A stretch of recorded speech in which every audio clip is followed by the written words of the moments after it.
So, just to clarify, did you physically meet with Matlala at all on 7 December? Yes, Matlala, we spoke over the phone, and I received a call from him, and he told me that he has a problem, he couldn't open a case. And in my in my response to that, I did call my handler to arrange for Matlala to open a criminal case at Soweto. And then it was my handler, Masemola, who then spoke to my co-handler, who then facilitated the opening of a docket. During the period from 1992 After to the early Matlala thereafter was able to open the case through my intervention. So the case was opened at SAPS in Soweto on 7 December 2024. And on that day, me and Matlala met in Johannesburg. And we're talking about a physical meeting? Physical meeting. I'm sorry, I should have just raised this with you earlier. You say in paragraph 31 that General Sabia gave you Matlala's contact numbers. That's correct. Did you not have those numbers yourself? In my phone, I had different numbers, but I never spoke to him before. But the numbers that he gave me were those that on a official arrangement with SAPS through his tender. So you had certain numbers for Mr. Matlala in your phone already? Yes, but they never worked because I had the numbers in my phone.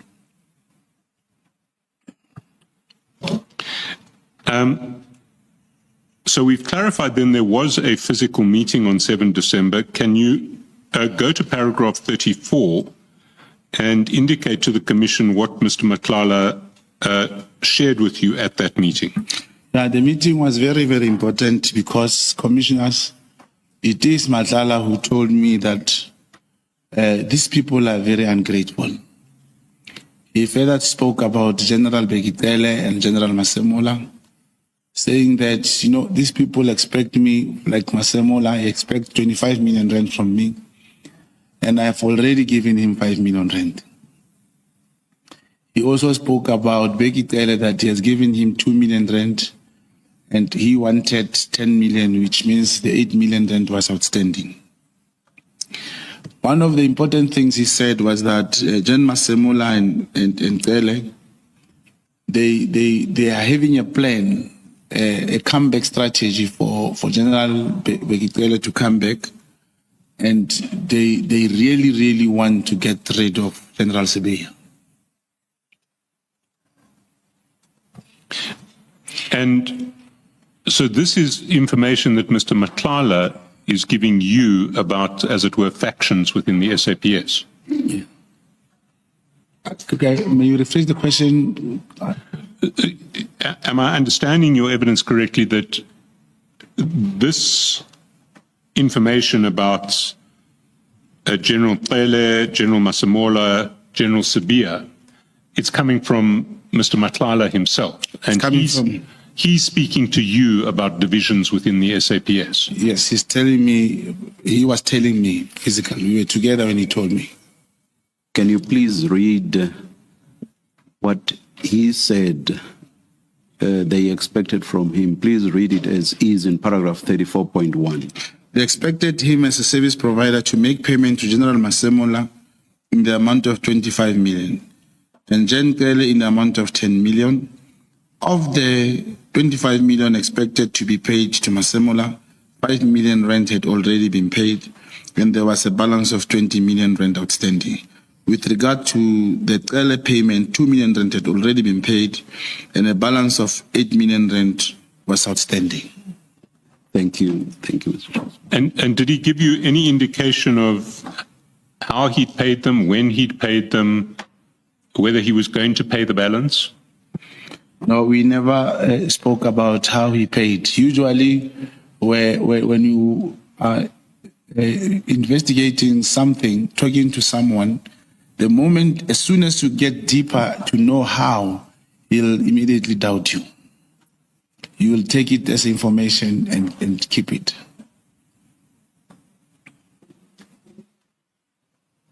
Did Mr. Matlala Did Mr. Matala explain to you how he knows that General Masemola and General Cele wanted to oust Minister Mkunu and General Sibia? I'm assuming you would have asked the question. Yeah, he did not tell the how of doing it. He just said they want to get rid of Senzo Mkunu and Sibia. So maybe you misunderstood my question. My question is how he knows that's what they want to do. No, he never told me. Yes. Thank you. Can we then go to paragraph 35, and can you take the commission through paragraph 35? Yes, paragraph 35, I'll read it first. It is in December 2024. The same Matlala, he referred me to a high-ranking police officer, and I subsequently met with him. I knew him, this police officer, I also knew him, as we have conducted one operation with him in the past. He shared information with me of the intention to craft a negative finding in a disciplinary hearing against Major General Khan, which was underway. He confirmed that he was in KZN for a briefing on how to address the Major General Khan situation. I am not in the position to identify him herein, as there are real concerns relating to his personal safety. So if I can clarify, this man was brought to you by Matlala. Yes, he told me there is one hiking rate. He used the word, there's another bra that I want you to meet. He has something for you, and I believe the minister may want to hear, and the minister can do something. And I met this man who I have, in fact, I briefed my handler first to say there is this man who wants to meet with me, and then he's saying he has this kind of information. But when I met this man, I did a recording on our conversation. And immediately sent agent, after informing my handler, we had to process that because with the DPCI for section 252A. And I did meet with Lieutenant Colonel Schnell to register and apply for and conduct the operation in terms of that section of the law.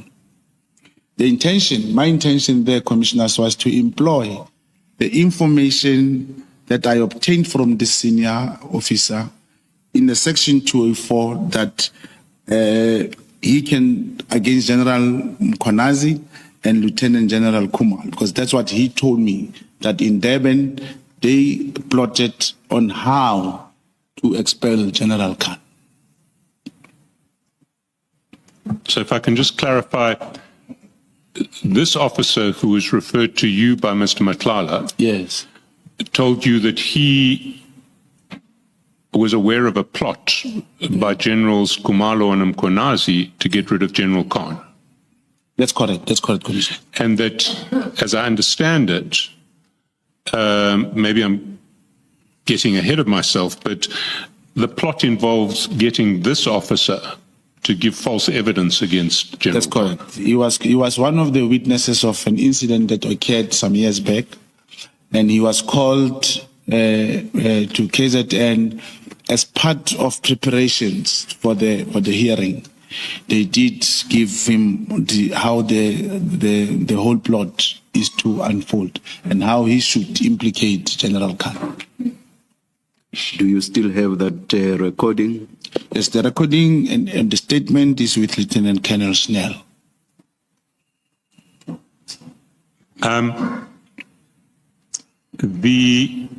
If I might just mention in that regard, one of the documents that we have actually approached Lieutenant Colonel Schneller, and one of the documents that was given to you late yesterday is the transcription that the DPCI made of that recording.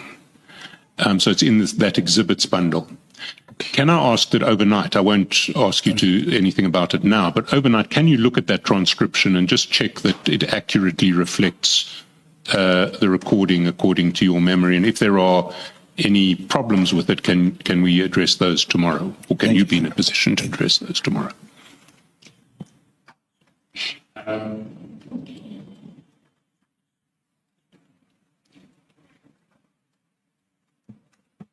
So I want to just take a step back.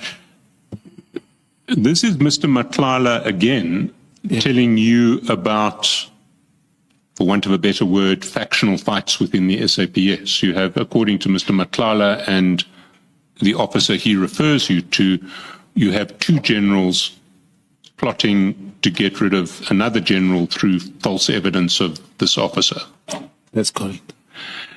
Did you understand this division within the SAPS to be in any way related to the other division that Mr. Matlala had told you about, that you have General Masemola and Minister Cele on the one hand and General Sibia on the other? Or was this just a completely different split within the SAPS? Yes. Honestly speaking, commissioners, I believe at the right time also, I will talk to the relationship between General Bheki, Masemola, General Khumalo. And I've even given them a particular term, which as we proceed, I'll be able to. Yes, the moment he mentioned that Lieutenant General Khumalo, Lieutenant General Mkhwanazi, there is a Major General Khumalo also in the KZN. It is him, who addressed the senior police to say, we expect you, this is how we expect you to perform during the hearing.